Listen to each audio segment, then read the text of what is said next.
Hoe zijn jullie bij dit liedje gekomen?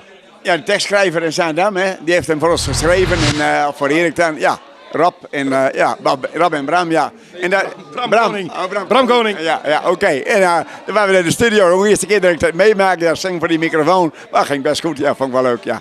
Er is al een partij in het zuiden van het land die interesse heeft. En als dit echt goed aangeslaan, dan gaan we nog een nummer opnemen voor de carnaval. En dan denk ik dat we in februari 4 nachten gaan overnachten in Brabant. Wacht even hoor, er is een partij in het zuiden van Nederland. Dat klinkt heel vaag, dat kan alles zijn. Ja, een grote partij.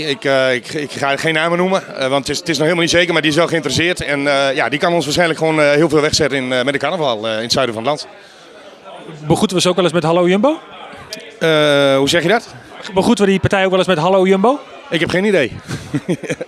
Dag Jumbo. Ja, ik hoop dat de rest van Nederland ons ook uitnodigt om ergens op te treden en dat het hartstikke leuk is, ja. Maar kan je dat wel combineren met het boeren? Ja, het is vaak een weekend en door de week heb ik op een dagje vrij. Dus ik kan heus wel in weg en vind het hartstikke leuk, ja. En hoe zit het met jou, Erik? Want ik bedoel, jouw werkzaamheden als verkoper zijn natuurlijk ook volop bezig. Als dit nou aanslaat, is er dan wel tijd vrij te maken? Ja, ik heb gelukkig een hele redelijke goede werkgever. En weet je, ik mag gewoon mijn ding doen. En als je goed voor je werkgever bent, is de werkgever goed voor jou. Dus nee, dat is een goede klik.